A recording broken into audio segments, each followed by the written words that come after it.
Hello friends, कैसे हैं आप सभी लोग। आई होप आप बहुत ही अच्छे होंगे। फ्रेंड्स, सॉल्यूशन के पार्ट थर्ड में हम पढ़ चुके थे mass percentage, volume percentage, mass by volume percentage और पार्ट्स पर मिलियन, दैट मीन्स पीपीएम के बारे में। तो फ्रेंड्स, चलिए हम नया टॉपिक स्टार्ट करते हैं और ये टॉपिक है हमारा मोल फ्रैक्शन। ये भी एक टाइप की कंसंट्रेशन है। क्या है दोस्तों? Mole fraction. और इसको डिनोट करते हैं, ये दोस्तों एक्स नहीं है, काई है। काई क्या है? काई। हाँ, लेकिन आप एक्स से भी डिनोट कर सकते हैं। काई और एक्स से इसको डिनोट कर सकते हैं। थोड़ा बहुत स्टाइलिश एक्स आपको बनाना है, इसी को हम काई कहते हैं। या फिर आप इसको एक्स से भी डिनोट कर सकते हैं। क्या है दोस्तों? Mole fraction. दोस्तों, मोल फ्रैक्शन को समझने के लिए पहले हम एक एग्जांपल समझते हैं दोस्तों। जैसे मान लीजिए दोस्तों, एक सॉल्यूशन है।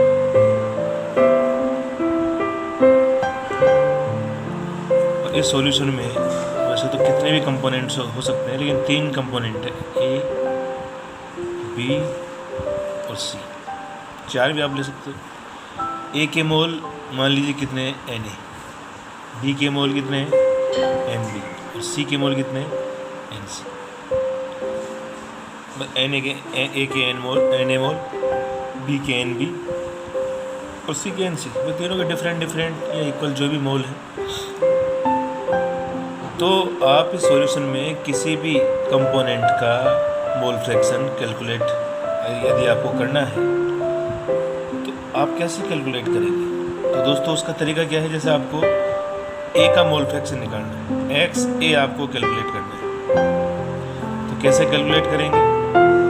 जिस कंपोनेंट का आप मोल फ्रैक्शन कैलकुलेट कर रहे हैं उसके मोल आप ऊपर रखिए और सभी कंपोनेंट के टोटल मोल्स का सम, टोटल मोल्स आप कहाँ रखिए? नीचे रखिए ऐसे। तो ये किसका मोल फ्रैक्शन हो जाएगा? एक्स ए का। फिर देखो, उसमें मोल है आपके, एन ए क्या है? Moles of A, N A, N B, N C, moles of A B and C. अब देखो, आप मोल की जगह आप क्या कर सकते हो? मोल की जगह आप कर सकते हो मास अपॉन मॉलिक्यूलर वेट। ये मोल का एक ये जनरल फॉर्मूला है। किसी भी सब्सटेंस का आपको मोल कैलकुलेट करना है तो उसका मास ऊपर आएगा और उसका मॉलिक्यूलर वेट या मोलर मास नीचे आएगा। जैसे आपको ए का निकालना है मोल तो W A upon M A, B का निकालना है तो W B upon M B, moles of C निकालने हैं तो W C upon M C. तो अगर आपको एक्स से निकालना है तो आप कैसे कैलकुलेट करेंगे दोस्तों? अब आप मोल्स को ये फॉर्मूले पुट कर दीजिए। तो एन ए की जगह आप क्या पुट करेंगे? W A upon M A. फिर एन ए की जगह W A upon M A, N B की जगह W B upon M B और एन सी की जगह W B upon M C. ये आपके एक्स ए का फॉर्मूला हो गया। इसी प्रकार आप एक्स बी भी निकाल सकते हैं। कैसे निकालेंगे दोस्तों? बी के मोल ऊपर और टोटल मोल्स, टोटल कंपोनेंट्स के मोल्स कहाँ जाएंगे?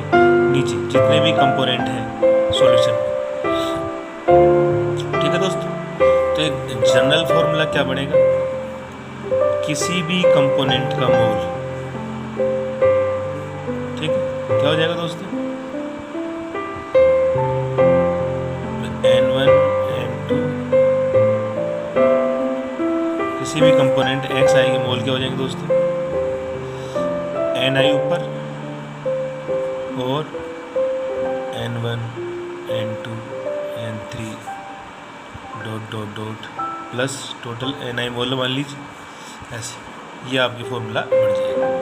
या फिर आपकी फॉर्मूला क्या बनेगा? इसको एक्स इक्वल टू एन आई और सिमेशन एन आई। ये आपकी एक जनरल फॉर्मूला बनेगा। एन आई क्या है? मोल्स ऑफ आई कंपोनेंट और सिमेशन एन आई का मतलब होता है टोटल मोल्स आपको करने, सभी कंपोनेंट्स का टोटल मोल्स आपको लेने हैं। ठीक है दोस्तों, तो इसी को हम पढ़ेंगे। तो सबसे पहले डेफिनेशन क्या हो जाएगी? ठीक है दोस्तों, हमने मोल ऊपर रखे थे कंपोनेंट के। The ratio of mole of A component, जैसे आपको ए का निकालना है तो Na ऊपर रखोगे आप, और टोटल जैसे मान लीजिए मैं बाइनरी सॉल्यूशन की बात कर रहे हैं, Na दो ही कंपोनेंट है तो ए का निकालना, ए का ऊपर और ए और बी का टोटल नीचे आएगा। तो द रेशियो ऑफ ये रेशो है, Na अपॉन NB रेशो ही है, ये जो बटे का ये जो अपॉन का साइन है रेशो है। The ratio of mole of A component and total mole of all component of solution is called mole fraction of that component. ठीक है दोस्तों, the ratio of mole of A component and total moles of all the components of solution called mole fraction of that component. किससे represent करते दोस्तों इसको? मैंने बताया आपको काई से, क्या बोलते इसको? काई और एक्स से। ठीक है, अच्छा ये यूनिट लेस होगा। क्यों होगा यूनिट लेस? क्योंकि ऊपर भी मोल है नीचे भी मोल है, ऊपर भी मोल है नीचे भी मोल है, तो मोल से मोल क्या हो जाएगा? कैंसिल, तो इसलिए यूनिट लेस है। फिर ये टेम्परेचर इंडिपेंडेंट है। क्यों है दोस्तों टेम्परेचर इंडिपेंडेंट? टेम्परेचर इंडिपेंडेंट इसलिए है बिकॉज इसमें मोल आ रहे हैं, मास आ रहे हैं, और मोल और मास टेम्परेचर से अफेक्ट नहीं होते, टेम्परेचर चेंज करने से उनका अमाउंट चेंज नहीं होता। ठीक है दोस्तों, अब बात करें बाइनरी सॉल्यूशन। मैंने बताया आपको बाइनरी सॉल्यूशन में कितने कंपोनेंट होते हैं? 2। तो यदि आपको ए का मोल फ्रैक्शन निकालना है ए कंपोनेंट का, तो Na upon Na plus NB। फिर Na की जगह आप क्या पुट कर सकते हैं? मैंने बता दिया आपको WA अपॉन M। फिर मोल्स ऑफ ए क्या हो जाएगा? WA upon M। फिर वही आप नीचे WA upon MA plus WB upon MB। आपको मोल दे रखे हो तो आप मोल रखिए, और आपको मास दे रखा तो आप मास से भी निकाल सकते हैं। XB इसी तरीके से, XB कैसे निकलेगा? XB कैसे निकलेगा दोस्तों? NB Na plus NB। वही अगर आपको मास दे रखा है तो आप मास से निकाल लीजिए। दोस्तों ये आपके ऊपर है। मोल अगर आपको दिया है तो आप मोल से निकालिए, और मास दिया है तो आप मास से निकालिए, या फिर मास को पहले मोल में कन्वर्ट कर लीजिए। मास को मोल में कन्वर्ट करने का क्या तरीका है? उसमें मोलिकुलर वेट या मोलर मास का अपन डिवाइड कर देते हैं। तो ये 2 फॉर्मूले आपके पास है। मोल है तो मोल से निकाल लीजिए, और मास है तो मास से निकाल लीजिए। और यदि मान लीजिए एक कंपोनेंट का मोल है, एक का मास है, तो आप वैसे कर लीजिए, एक कंपोनेंट्स का आप मोल रखिए, एक का मास रख दीजिए। ठीक है दोस्तों, तो अपन न्यूमेरिकल करेंगे तो और भी ज़्यादा समझ में आएगा। एक दोस्तों ये बात भी है कि सॉल्यूशन में जितने भी कंपोनेंट हैं उन सभी का सम, जैसे मान लीजिए 4 कंपोनेंट हैं A B C D, तो XA plus XB plus XC plus XD कितना आएगा? 1 आएगा। जितने भी कंपोनेंट हो सबका मोल फ्रैक्शन का सम कितना आता है? 1। जैसे प्रायोरिटी आपने पढ़ी थी, उसमें भी सभी कंपोनेंट्स की प्रायोरिटी का सम कितना आता है? 1 आता है। तो वही बात यहाँ पे, ये भी प्रायोरिटी एक तरीके से। तो the sum of all the mole fraction of all components, the sum of all the mole fraction of all components is always 1। ठीक है दोस्तों, जैसे बाइनरी सॉल्यूशन की तरह के लिए अपन बात करें जिसमें तो XA प्लस XB कितना आएगा? 1 आएगा। ये अपन बाइनरी सॉल्यूशन के लिए बात कर रहे हैं। XA अगर आप अब ऊपर वाले फॉर्मूले से यदि आपको ओनली X से निकालना है, X भी आपको दिया है, तो 1 में से आप XB माइनस करेंगे तो आपके XA आ जाएगा। ऐसे अगर आपको XA दिया है, X में निकालना है, तो 1 में से XA आप माइनस कीजिए तो आपके क्या आ जाएगा? X भी आ जाएगा। तो ये फ़ायदा है बाइनरी सॉल्यूशन में, ये फ़ायदा है कि एक का अगर आपको मोल फ्रैक्शन दे रखा है तो दूसरे कंपोनेंट का आप इजीली निकाल सकते हैं। जैसे आपको एक कंपोनेंट का बता दें कि 0.4 है मोल फ्रैक्शन, तो दूसरे कितना हो जाएगा? 0.6। क्या कि आपने 1 में से माइनस कर लिया। ठीक, हाँ 3 हो 4 हो तब आप ऐसा नहीं कर सकते, लेकिन बाइनरी में अगर आपको एक का पता है तो दूसरे का आप इजीली बता सकते हो, निकाल सकते हो।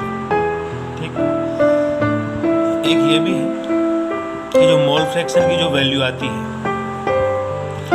वो हमेशा 0 के इक्वल या उससे बड़ा, ग्रेटर देन 0 और इक्वल, और और लेस देन 1 और इक्वल। ठीक, तो XI किसी भी कंपोनेंट का जो मोल फ्रैक्शन है वो या तो 0 के इक्वल आएगा या ग्रेटर देन 0 आएगा। XI क्या है, 0 यहाँ है और ये निशान क्या ग्रेटर देन का है, तो XI क्या है 0 से ज़्यादा रहेगा या उसके इक्वल रहेगा, और 1 के या तो इक्वल रहेगा या बराबर रहेगा। दोस्तों मोल फ्रैक्शन की वैल्यू कभी 1 से ज़्यादा नहीं आ पाएगी और 0 से कम भी नहीं आ पाए। मोल फ्रैक्शन 0 आने का मतलब होता है कि उस सॉल्यूशन में वो कंपोनेंट है ही नहीं।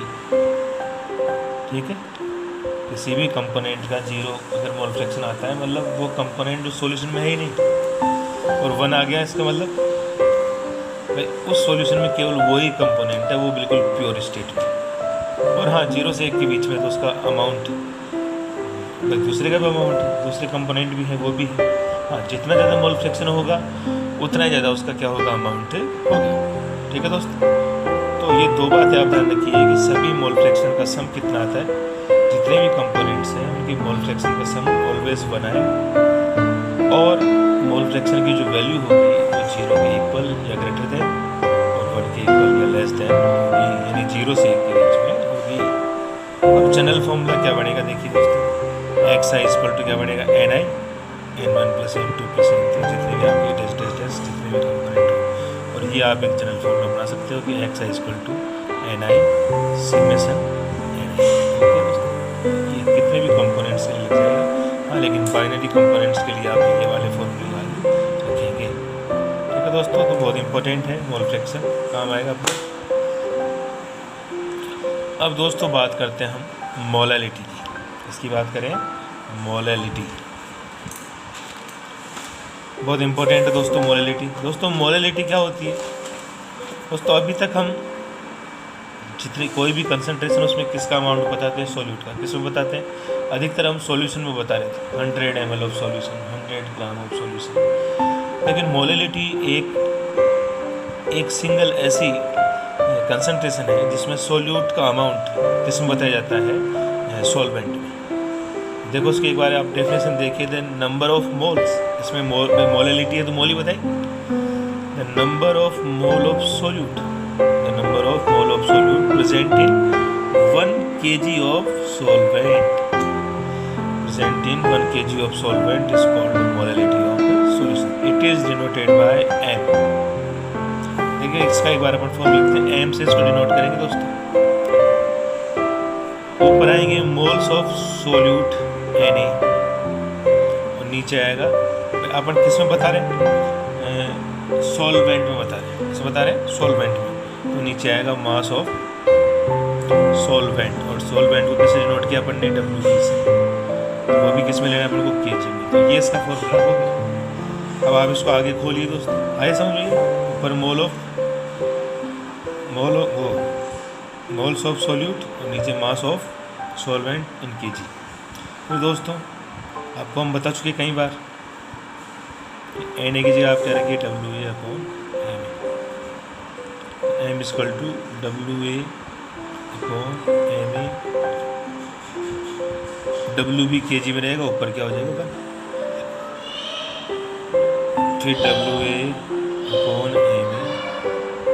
दोस्तों यदि मान लीजिए भाई हमको तो मास ऑफ सॉल्वेंट किस में रखना है, kg में रखना है, आपको यदि ग्राम में दिया हो तो उस ग्राम को आपको kg में कन्वर्ट करना पड़ेगा।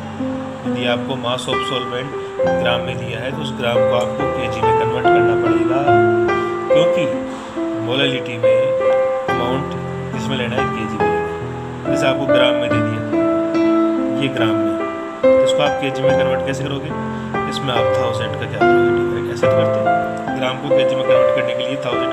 और दोस्तों आप ये ध्यान रखिए, आपने kg को ग्राम में कन्वर्ट नहीं किया, बल्कि ग्राम को हम किस में कन्वर्ट करना चाह रहे हैं, kg में।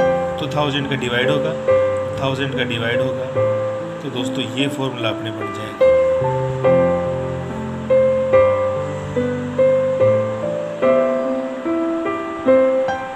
ये फॉर्मूला अपने बनेगा, ठीक है दोस्तों, 1000 ऊपर चला जाएगा,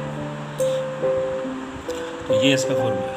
तो दोस्तों क्या बनेगी definition, the number of moles of solute, the number of moles of solute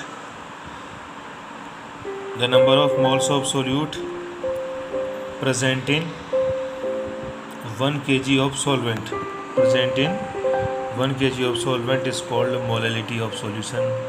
It is denoted by small m. इसको स्मॉल m से डिनोट करते हैं दोस्तों। हाँ, इसकी यूनिट क्या होगी? देखिए दोस्तों, ऊपर मोल है और नीचे kg में वेट है, तो यूनिट हो जाएगी मोल पर kg। क्या हो जाएगी यूनिट दोस्तों? मोल पर kg। kg का ऊपर लेंगे तो क्या हो जाएगी? मोल kg इनवर्स, या फिर स्मॉल kg इनवर्स को अपन बोल देते हैं मोलल, स्मॉल m। ठीक है दोस्तों, ये स्मॉल m दोस्तों, ये इसकी 3 यूनिट हो सकती है, तो मोल पर kg, मोल kg इनवर्स या मोलल। दोस्तों ये भी टेम्परेचर इंडिपेंडेंट होगी, क्योंकि आप फॉर्मूले में आप देखिए, ऊपर तो मोल है, नीचे क्या है? मास है। तो मोल और मास आप जानते हैं कि टेम्परेचर से वेरी नहीं करते, इसलिए ये टेम्परेचर इंडिपेंडेंट होगी। दैट मीन्स मोलैलिटी पर टेम्परेचर का कोई इफेक्ट नहीं होगा। अब दोस्तों इसके फॉर्मूले पे आप गौर करें, मोलैलिटी इक्वल टू क्या हो जाएगा? Na अपॉन WB, फिर हो जाएगा M equal to WA upon M, 1 upon WB किस में आ जाएगा? kg में। फिर मैंने आपको बताया, आपको अगर ग्राम में दिया हो तो 1000 का डिवाइड करना पड़ेगा। तो ये आपके फॉर्मूला इम्पोर्टेंट है दोस्तों। आप W या M की जगह आप सीधा मोल भी रख सकते हैं, ठीक। तो वो आप देखिएगा, न्यूमेरिकल करेंगे जब आप और समझेंगे। तो ये आपकी फॉर्मूला है दोस्तों। बात कर लेते हैं हम मोलैलिटी की। मोलैरिटी मोलैलिटी थी, ये मोलैरिटी है। इसमें LITY था, इसमें RITY है, ठीक है दोस्तों। इसको डिनोट करते हैं कैपिटल M से। दोस्तों इसकी भी डेफिनेशन वही है, the number of mole of solute, but इसमें 1 kg सॉल्वेंट में हम देख रहे थे, इसमें 1 लीटर सोल्यूशन में देखेंगे। The number of moles of solute present in 1 litre of solution is called molarity. ठीक है दोस्तों, उसमें 1 kg ऑफ सॉल्वेंट था, यही है डिफरेंस। यहाँ 1 लीटर ऑफ सोल्यूशन है मोलैरिटी में, उसमें क्या था दोस्तों? मैं बता दूँ आपको, 1 kg ऑफ सॉल्वेंट। ये आपको डिफरेंस ध्यान देना। मोलैरिटी में 1 kg ऑफ सॉल्वेंट है और मोलैरिटी में 1 लीटर ऑफ सॉल्यूशन है, ठीक है। किस नोट करेंगे? स्मॉल m से उसको कैपिटल m, इसको कैपिटल M से उसको स्मॉल m से। इसकी यूनिट क्या होगी दोस्तों? ऊपर मोल है और नीचे लीटर है, वहाँ kg था। मोल पर लीटर या मोल लीटर इनवर्स या फिर मोलर आ जाएगा दोस्तों। मोलर, वो मोलल था, ये मोलर है, क्योंकि इनका नाम भी ऐसा ही है, मोलैरिटी, तो इसका मोलर है कैपिटल M से। ये टेम्परेचर पे डिपेंड करेगी। हाँ दोस्तों, बिल्कुल करेगी। It is temperature dependent concentration, because इसमें वॉल्यूम आता है, और वॉल्यूम है तो वॉल्यूम टेम्परेचर के साथ वेरी करेगा, तो टेम्परेचर के साथ इस कंसंट्रेशन की वैल्यू भी चेंज होगी। फॉर्मूला हम देख लें तो molarity equal to Na, moles of solute आएगा, और नीचे वॉल्यूम V, ओनली V है दोस्तों। वो किसको इंडिकेट कर रहा है? वो इंडिकेट कर रहा है वॉल्यूम ऑफ सॉल्यूशन। किस में लेना है? लीटर में लेना है। फिर दोस्तों वही Na की जगह आप क्या पुट कर देंगे? Na की जगह वही पुट कर देंगे W upon M, volume litre में। अब दोस्तों आपको वॉल्यूम लीटर में लेना है सॉल्यूशन का। अगर आपको ml में दिया हो तो आप उसको किस में कन्वर्ट करेंगे? आप उसको लीटर में कन्वर्ट करेंगे। लीटर में कन्वर्ट करने के लिए आप 1000 का क्या करेंगे? डिवाइड करेंगे। 1000 का आप डिवाइड करेंगे, 1000 का डिवाइड ये ऊपर चला जाएगा। ये फॉर्मूला आपके इम्पोर्टेंट बन जाएगा। क्या फॉर्मूला रहेगा दोस्तों? ये फॉर्मूले आपको याद करना जरूरी है दोस्तों। ये याद नहीं होगा तो आपको कुछ भी याद नहीं होगा। WA तभी आप न्यूमेरिकल कर पाएंगे, ठीक है दोस्तों। तो ये आपके है molarity. The number of moles of solute present in 1 litre of solution is called molarity of solution, ठीक है दोस्तों। तो मोलैरिटी और मोलैलिटी लगभग कुछ बातें सेम है, कुछ बातें अलग है। फॉर्मूले में इनके थोड़ा सेम से ही है, तो आप इनको मोल फ्रैक्शन को, मोलैरिटी को अच्छे तरीके से याद कीजिए। बहुत इंपॉर्टेंट है, इनसे बहुत न्यूमेरिकल भी आएंगे दोस्तों। आई होप आपकी स्टडी अच्छी चल रही होगी, आप इनको याद कर रहे होंगे, सीरियसली पढ़ रहे होंगे। और फ्रेंड्स, चैनल को लाइक और सब्सक्राइब भी कीजिए। वे जब तक सब्सक्राइब और लाइक नहीं होते, हमारा मोरल